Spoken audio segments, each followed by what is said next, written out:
नमस्कार, हरिभूमि टीवी के news bulletin में आपका स्वागत है। आइए अब नजर डालते हैं आज की प्रमुख खबरों पर।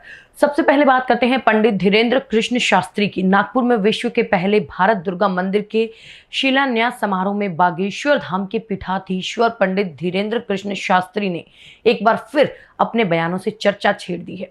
आरएसएस प्रमुख मोहन भागवत की मौजूदगी में शास्त्री ने हिंदुओं से आह्वान किया कि वो 4 बच्चे पैदा करें और उनमें से एक बच्चा राष्ट्रीय स्वयंसेवक संघ यानी आरएसएस को समर्पित करे ताकि वो राष्ट्र और समाज की रक्षा कर सके। उन्होंने शास्त्र और शस्त्र के महत्व पर कहा कि केवल भक्ति से काम नहीं चलता। अगर सिर्फ बंसी बजाने से समाधान होता तो महाभारत का भीषण युद्ध कभी ना होता।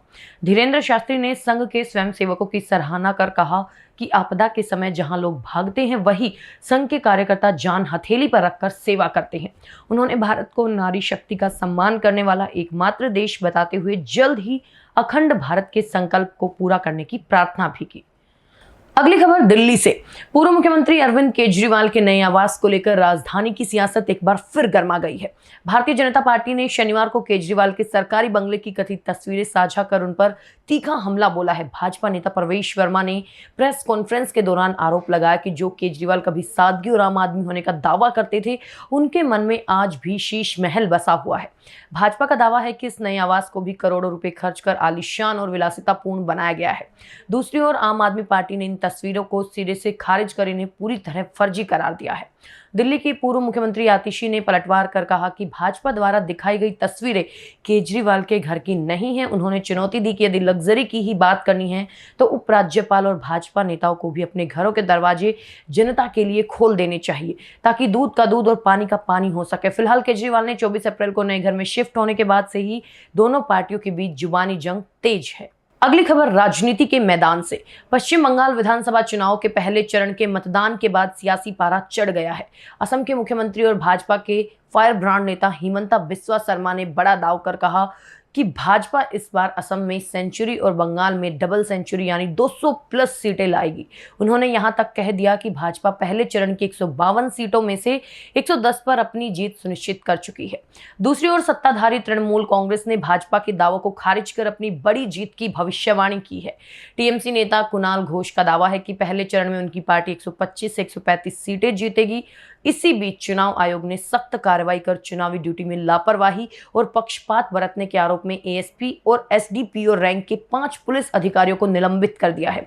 जी हां, फिलहाल सभी पार्टियों की नजरें अब अगले चरणों के प्रचार पर टिकी हैं, जहां राहुल गांधी और अभिषेक बनर्जी जैसे दिग्गज भी रैलियों के जरिए मोर्चा संभाले हुए हैं। अगली खबर पंजाब से। पटियाला जिले से एक ऐसी न्यूज सामने आई है जिसने सबको हैरान कर दिया है। बेअदबी के खिलाफ सख्त कानून की मांग को लेकर समाना इलाके में 400 फीट ऊंचे मोबाइल टावर पर चढ़े प्रदर्शनकारी गुरजीत सिंह खालसा आखिरकार 18 महीने और 12 दिन बाद नीचे उतर आए।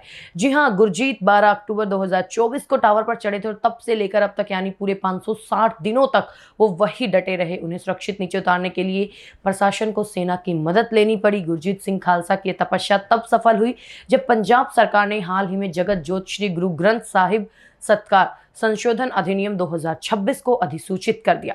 इस नए कानून के तहत बेअदबी के दोषियों के लिए आजीवन कारावास और 25 लाख रुपए तक के जुर्माने का कड़ा प्रावधान किया गया है। मांगों के पूरा होने पर जब गुरजीत नीचे उतरे तो समर्थकों ने फूल बरसाकर उनका स्वागत किया। फिलहाल उन्हें मेडिकल चेकअप के लिए अस्पताल ले जाया गया है। अगली खबर राजनीतिक विरोध की। जालंधर में शनिवार को आम आदमी पार्टी की यूथ विंग ने उन राज्यसभा सांसदों के खिलाफ मोर्चा खोल दिया जिन्होंने हाल ही में पार्टी छोड़कर भाजपा का दामन थामा है।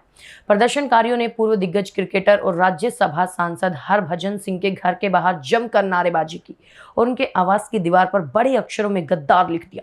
इतना ही नहीं, कार्यकर्ताओं ने लवली प्रोफेशनल यूनिवर्सिटी के बाहर भी प्रदर्शन किया और वहां के चांसलर व सांसद अशोक मित्तल के पोस्टरों पर कालिक पोतते हुए उनका पुतला दहन किया। सिर पर काली पट्टियां बांधकर निकले कार्यकर्ताओं का आरोप है कि हरभजन सिंह, अशोक मित्तल, राघव चड्ढा और संदीप पाठक जैसे 7 सांसदों ने पंजाब की जनता और पार्टी के साथ धोखा किया है। मुख्यमंत्री भगवंत मान ने भी इस मामले में सख्त रुख अपनाते हुए कहा कि पंजाबी प्यार तो दिल से करते हैं लेकिन गद्दारी करने वालों को पीढ़ियों तक याद रखा जाता है।